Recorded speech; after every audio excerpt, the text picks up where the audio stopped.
got left here, I want to shift to another subject, which is maybe even more important to global security, not even just the energy stuff, but the global security in Western Europe, and that is what's going on in Russia.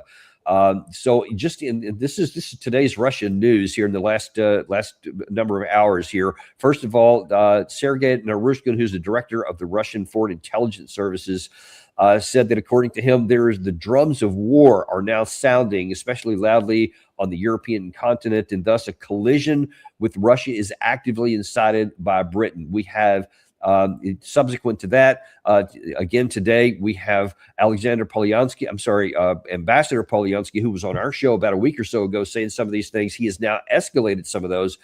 And he's saying that the Ministry of Defense of the Russian Federation published a list of European enterprises that are associated with the production of drones in Ukraine. After that, Polyansky said that Russia has the right to consider such objects as legitimate military targets. And then Foreign Minister Sergei Lavrov added his name to the list and said, according to him, the West has actually declared an open war on Russia. This is on top of Karaganov, who I think you and I have talked about before, saying, hey, maybe we should use conventional strikes in Europe. And if that doesn't work, we can try nuclear. There's been others. There seems to be an increasing rhetoric. And now then there's this warning that everybody, all the diplomats, foreigners need to get out of Kiev because they're going to bring some fire on top of that. What do you make of this situation? Well, I think what's going on here has very little to do with the battlefield. Just important to emphasize that. And what's going on here is that the Ukrainians, with assistance from the West, are increasing the number and the sophistication of attacks on the Russian homeland. And furthermore, you have all this warlike rhetoric in the West to go along with these Western-aided attacks on the Russian homeland. And the Russians have come to the conclusion that they have no sufficient deterrent against the West anymore, or against Ukraine in terms of attacking the Russian homeland, and that something has to be done to rectify this situation. They, in other words, have to reestablish deterrence. And the Russians basically have concluded that the only way that this can be done is to attack targets in Europe. And in effect, you're saying attacking targets in NATO member states. It's the only way to send a clear message and reestablish deterrence. And as Karaganov argues, and it's very important to emphasize that Karaganov's views are shared by many, including in the upper echelons of the Russian elite, you start with conventional weapons. And if that doesn't work, if attacking a European state with conventional weapons doesn't cause deterrence, doesn't cause the Europeans to back off, and doesn't cause the Europeans to tell the Ukrainians to back off, then you use a limited number of nuclear weapons. And you do that not to win the war in any military sense, but you use that to send a powerful signal to the Europeans that you mean business, that you are so serious that you're willing to use nuclear weapons and throw all states out on the slippery slope to oblivion. And you're telling the West that the last chance to avoid going down the slippery slope is for them to cease attacking Russia, to cease helping Ukraine to attack Russia. So that's what's going on here. And the problem is that in the West, most people don't take Russian threats seriously.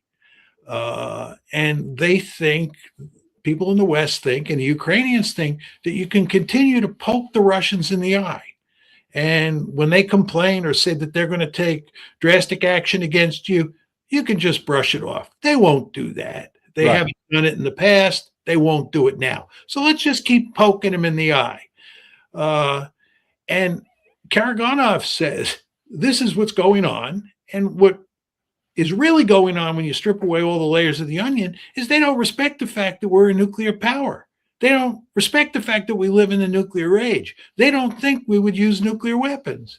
And we have reached a point where it is probably the case that we have to use nuclear weapons against them on a very limited basis, again, just to send a very clear signal that, number one, we live in a nuclear world, and number two, that we are deadly serious about putting an end to Ukrainian attacks on the Russian homeland that are aided and abetted by European states like Britain and even the United States. You know, you take a look at here's just a compilation of a number of headlines over the last several months. Germany prepares their country for war against Russia. You have NATO saying, yep, we could be at war with Russia within 3 to 5 years. UK is urging Britain to get ready for a Russian threat. The French generals got upset because he said, yep, we're going to lose children in a fight against Russia. I mean, it's all over the place here. So on the one hand, it seems like they do believe there could be war with Russia, and they seem to be prepared for it. But as everything does, nothing is in a vacuum. And so that does have an impact on the likes of Karagano, the likes of Vladimir Putin, and the Russian people. Well, they hear those things and they don't. It seems like that the Russians do believe what they're saying here, and that they appear to be act on it. The question is, and let me take this in 3 phases here, if Russia has now publicly said, we're going to strike Kiev in a way we never have before. So if potentially the next day or 2 or 3 days, something like that, they have some massive strike on command and control, on information and leadership inside of Kiev, which they have not done at any point. Would that be enough to get the attention of the Western Europeans, or do you think that'll just make them madder? I don't think it'll work. I think that if the Russians are serious about reestablishing deterrence, and here we're talking about deterring the Europeans from helping Ukraine attack Mother Russia, they're going to have to attack targets in places inside of Europe, probably the Baltic states. I think they're going to have to do that. The Russians are going to have to play hardball with the Europeans.